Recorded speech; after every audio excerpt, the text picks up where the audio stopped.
I'm a K-I-N-G, baby, I'm all you need. In the off-white Rari, baby, we run the streets. I'm a K-I-N-G, Westside royalty. I'm a K-I-N-G, baby, that's all you need. I'm a K-I-N-G, baby, I'm all you need. All right, welcome back. You're with Get It with Stephen Beseda, part of the Social Nostra network. And please feel free to go on to, if you're not looking at this from YouTube now, if you are looking at it from YouTube, subscribe, like, please leave a comment. You can follow us on Twitter, Instagram, and Facebook as well. And in doing so, you'll get notifications when our podcasts are up and running, so you can click in and check them out. Again, that's Social Nostra. Extremely happy to be part of this group. So today's topic, and this will be my last solo topic for a while, or just seeing me doing this. But so I train a lot of women. I have other avenues of business, and I'm around women all the time. And there's a ton of amazing women out there. And just so people know, the world population has changed quite a bit. So now the latest stat was 52 or 54% of the world's population is women. So 46 to 48% of the world's population is guys.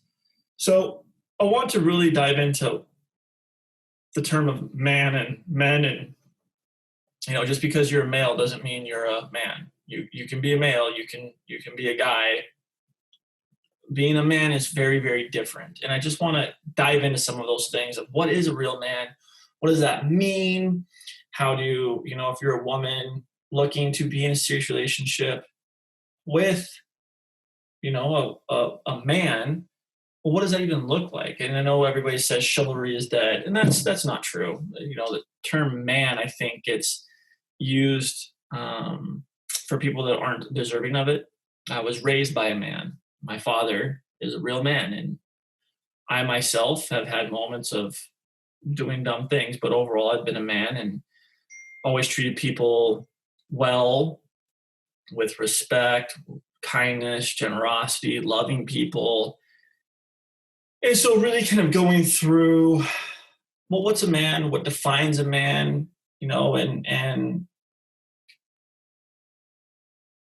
how do you go about once you find one, or what your idea of one is, and working through that. So, first and foremost, I wanted to say that, look, dating is hard. All right. It takes time, energy, effort. I get it. I used to date. I dated a lot when I was younger until I met my wife. But I've been in the trenches. I know what it's like. One of my words of encouragement first is don't be jaded. You're going to get hurt. You're going to have people that aren't the right people for you, but don't let that ruin who you are and how special and beautiful you are as a person. A lot of times we do allow that to happen, where we allow it to plain and simply ruin us, and we become part of the crowd that we didn't like. And my wife has a lot of really amazing, beautiful single girlfriends that are in their late 30s. And I have a lot of amazing female friends that are in their 30s. And, it's challenging because they're all such amazing people, have amazing careers, do so well. They're smart, they're beautiful. They've got all these things going for them. They just can't find an amazing guy. And a lot of times, I think my advice falls on deaf ears because they don't like to listen. But I will say that the people I have actually set up on dates to this day are married still. And I've set up 4 couples that are married and still married. And I met my wife, met her in January 27th of 2014. And we got married July 5th of 2014.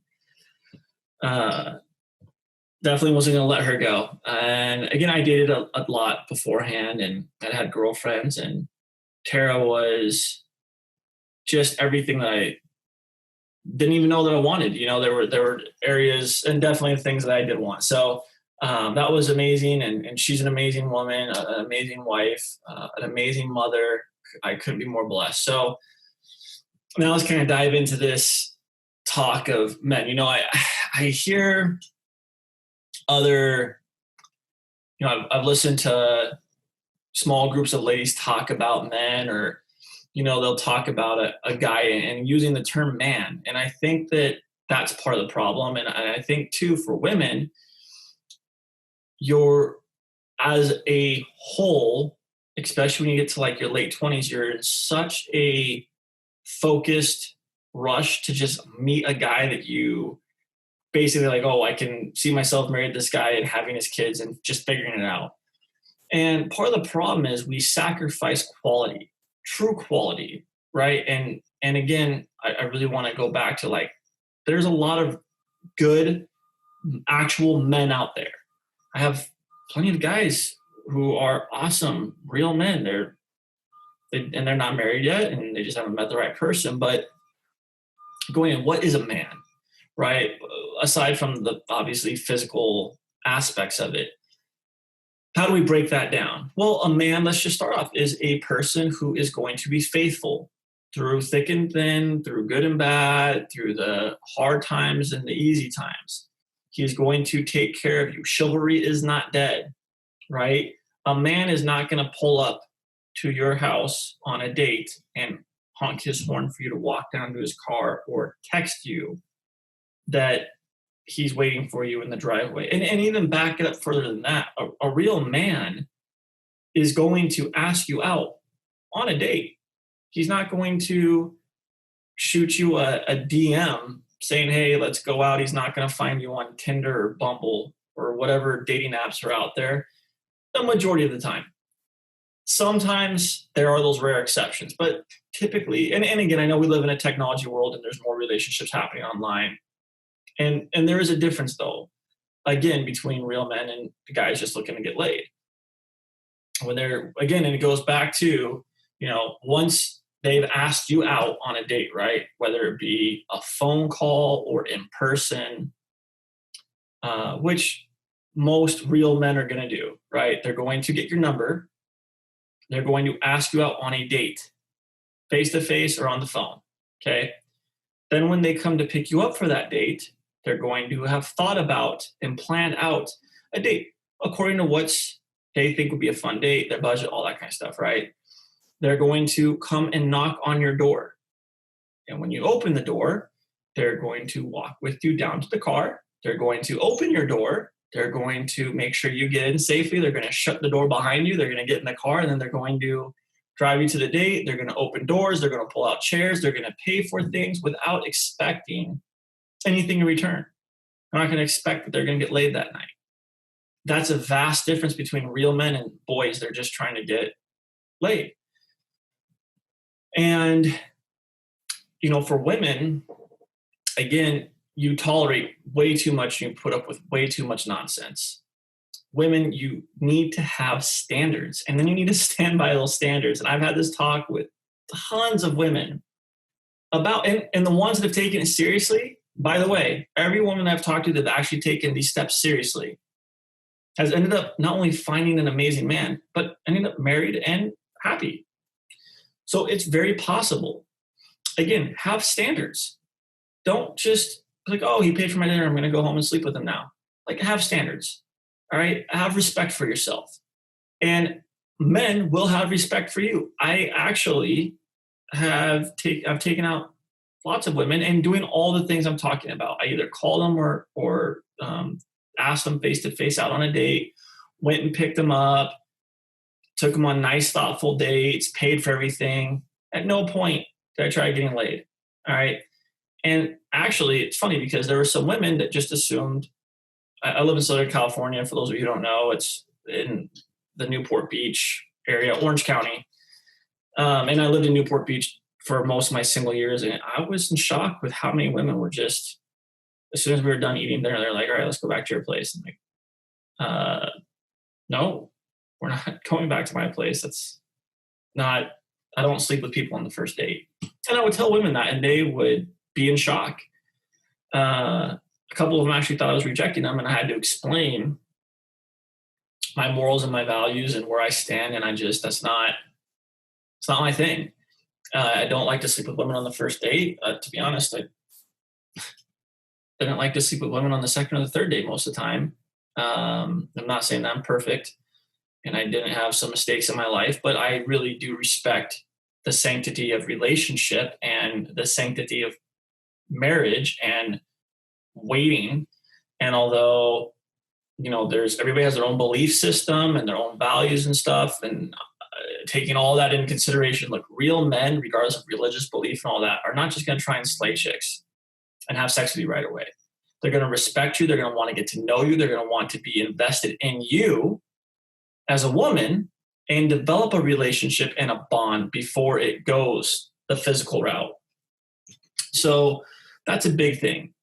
And then going back to like the important things, they're going to be focused on you. They're going to do things, they're going to pay attention to things that you like. They're going to take note of the things that you talk about, and they're going to be attention and focused, detailed. They're going to not, the whole goal of them being with you isn't how fast they can get in your pants. Okay. And that's just something that unfortunately is really lost this day and age. And it's sad. It's sad because so many people are manipulated right away. Oh, he took me on this amazing date. He was so thoughtful, or a couple of dates, and then he slept with me, and then I didn't hear from him again. And I can't tell you how many times I've heard these talks and conversations. Real men, they're not out there at the clubs every weekend and partying and with their boys, and it's always about what their boys are doing. Like, look, a real man is going to be focused on, he met an amazing woman and figuring out how to make that work so you can move towards a relationship where you can figure out, is this something that can move towards marriage or not? And that's such an important thing that is so forgotten these days, and with most people. And again, so many people fall susceptible to this immature, kind of selfish, I'm just going to do me type mentality. But there are so many amazing men out there that are single because they haven't met the right woman, right? And so as a woman, look, as you're setting your standards for what you want with a man, okay, don't waver in that. If a guy can't meet your expectation, then it's because he's not ready for you, all right? And that's not a hit to you. That's a hit to him. Secondly, if he is able to measure up to those standards, just remember that the easiest way to put this is, if you want a guy that's healthy, physically fit, he's got a six-pack ab, he's chiseled and yoked, he works out all the time, every day, he takes good care of himself, he can cook and clean, all these things that, a man should be able to do. And as a woman, you don't do any of those things, you're not going to attract that kind of a man. You need to live a lifestyle too for what you want.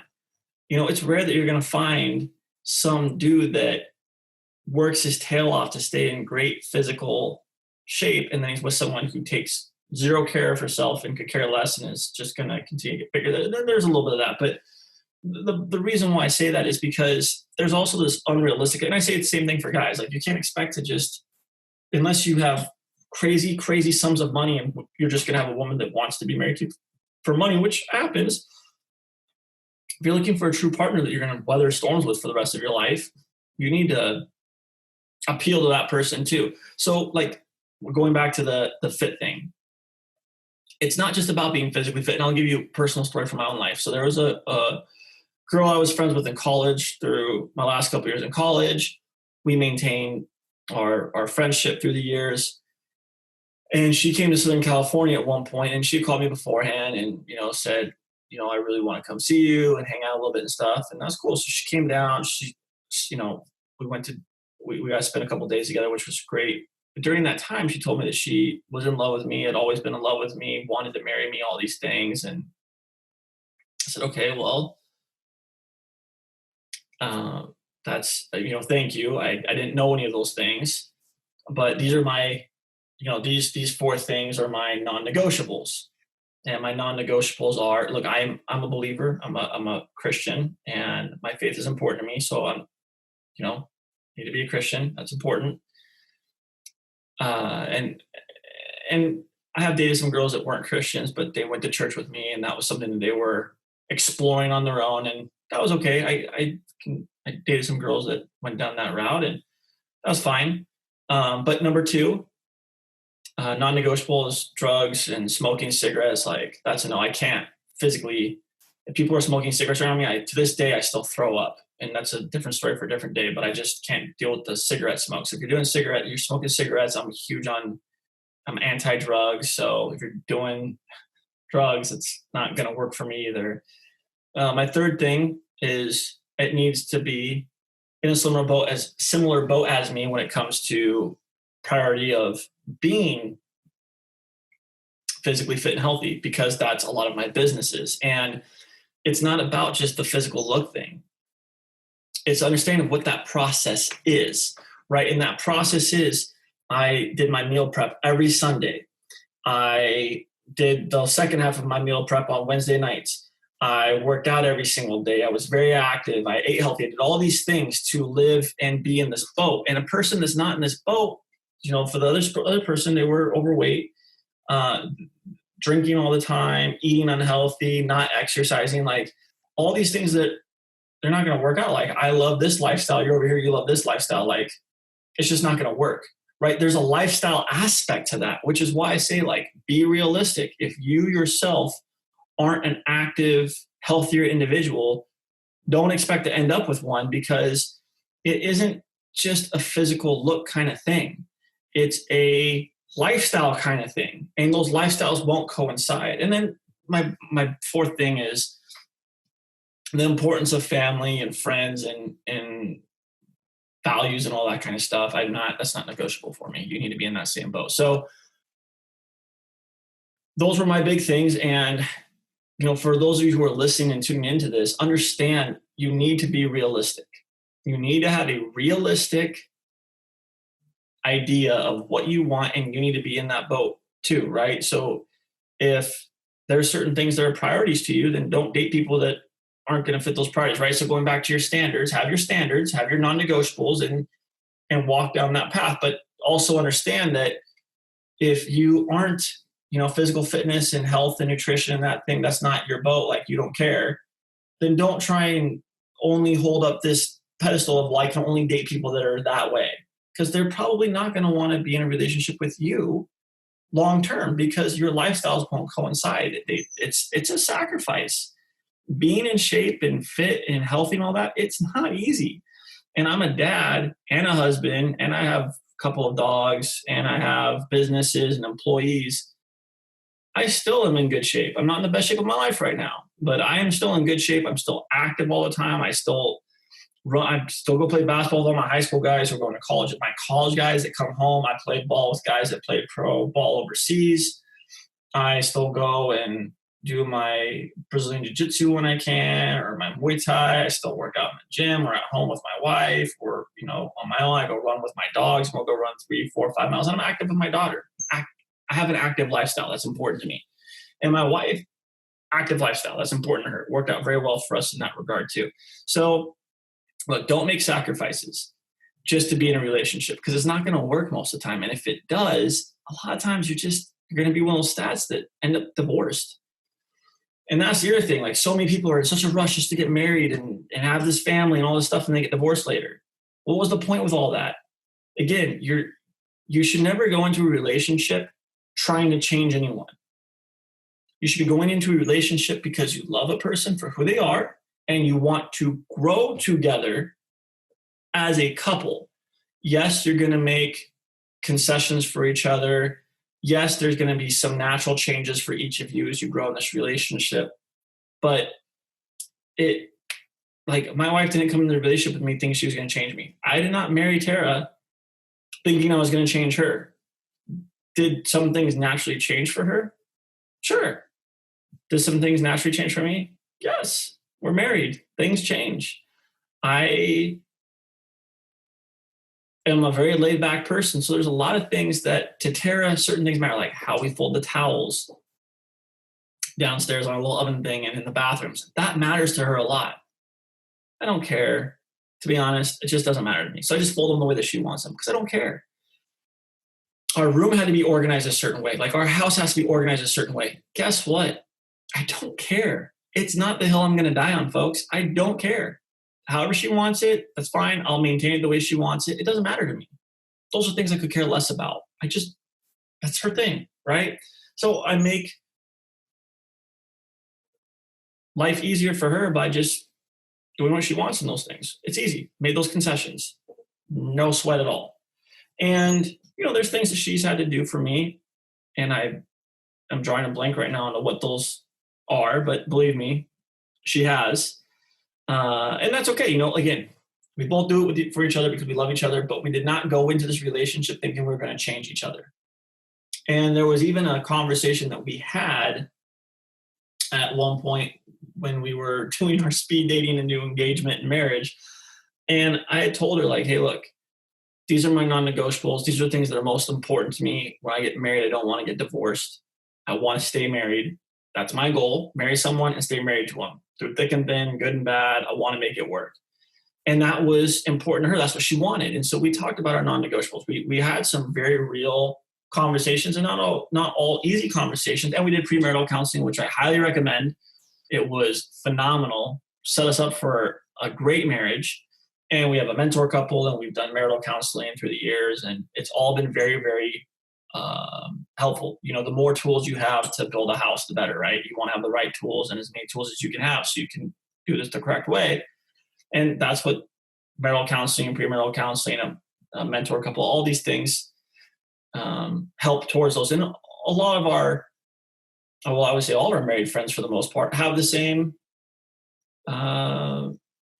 I would say, ideals that we have. They want to stay married. They're encouraging, when there's an issue, they're not coming by like, oh, we should just leave this person. No, it's this community coming around to wrap their arms around us, say, we love you guys. We're here for you.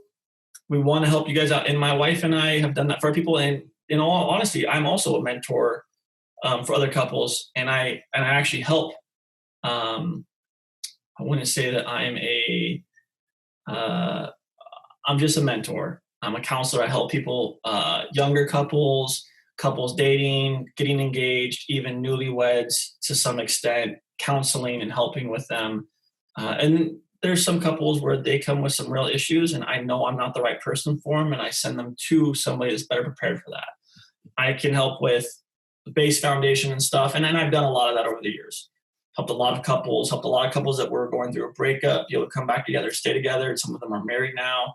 And help some couples just come to terms with the fact that they weren't right for each other and they needed to break up and move on to be happy. And rightfully so they are. So there's a little bit of that. But to refocus back on the priority of what we're talking about here, look, have your standards, okay? There are real men out there. And having a standard is a great thing.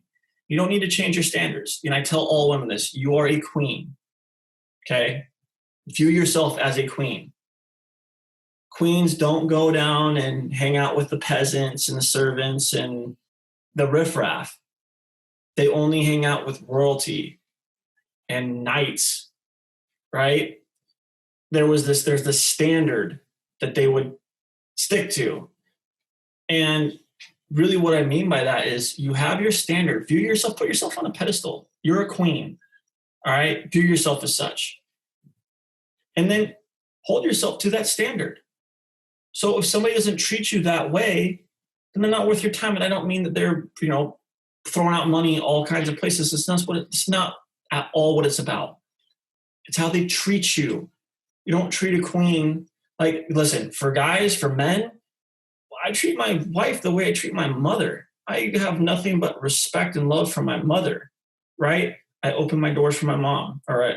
I open the door for my mom. I always put my mom as a priority. I always try and help her out when I can, and whenever we're in public, like I serve my mom, all right? And I serve my wife.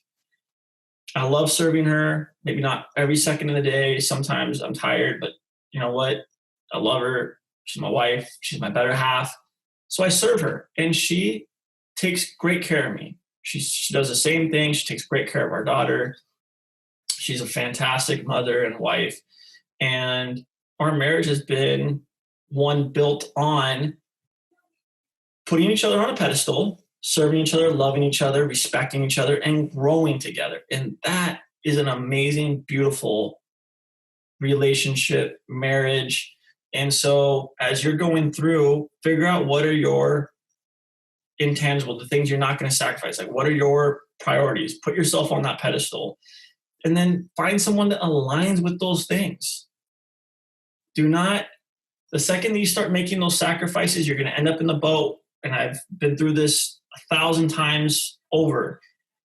You're eventually the person that you end up with. If you made those sacrifices, you're going to keep being the one that makes more and more and more and more sacrifices. You're going to be the one that's doing all the changes, not them. And then to be in a relationship where you're going to have to give them an ultimatum at the end of the day isn't going to work out for you either, because they're going to resent you for the fact that you were in a relationship with them. And as a man, like when somebody enters a relationship with me, I'm assuming they're entering the relationship with me because they want to be with me, who I am, right? What I'm bringing to the table, not because they want to change everything about me. And again, I don't go into relationships with girls wanting to change everything about them. Right? There's things you're going to grow into, but overall, like, this is who I am, this is what I am, this is where I'm at, and we're going to work it out, right? And the same for women. And I put all women on pedestals. I think that's incredibly important. So as a man, if you're listening to this, and you're like, Steven, I do these things, like, I just can't find the right person. Look, again, timing is everything. You're going to go through some other relationships that maybe won't work out. It will only make you better. Listen, I was the only other woman I've ever loved in my life, as far as a romantic relationship is concerned, I broke up with, and then I met my wife a few months later. Those things happen. And for my wife, she was in a relationship with a guy that she was in love with. She broke up with him, and we met a few months later, and here we are. Married, kid, dogs, white fence, the whole 9 yards. And again, it's been a beautiful thing. So look, I hope you guys are encouraged by this. I hope it's helped. Have those standards, have those things that you're holding your whatever you want here, right? What are your non-negotiables? Hold yourself on that pedestal, women. Look, men, be men, all right? We exist. Be encouraged. You will find the right person. I know it takes time. Look, I know dating can be hard. I know it's a challenge, but don't give up just because you had a bad experience, and don't turn into the person you don't want to be because of it either. I need to go potty. And there's my daughter. With that, guys, thank you so much. Run to the bathroom. Run to the bathroom. Run to the bathroom. Run to the bathroom. Run to the bathroom. Bathroom. Turn on the light. Coronavirus. Oh, man, it's a real thing. Look, be encouraged. Have a wonderful day. This is Steven Beseda with Get It. You're on the social Nostra network. Please make sure you subscribe to our YouTube channel. Like us. Leave a comment. If you want to get in contact with me, my Instagram is the best way to do it. SS Beseda, Beseda. Please message me. I'm more than happy to answer any questions. Have a wonderful day, and I'll see you on the next one.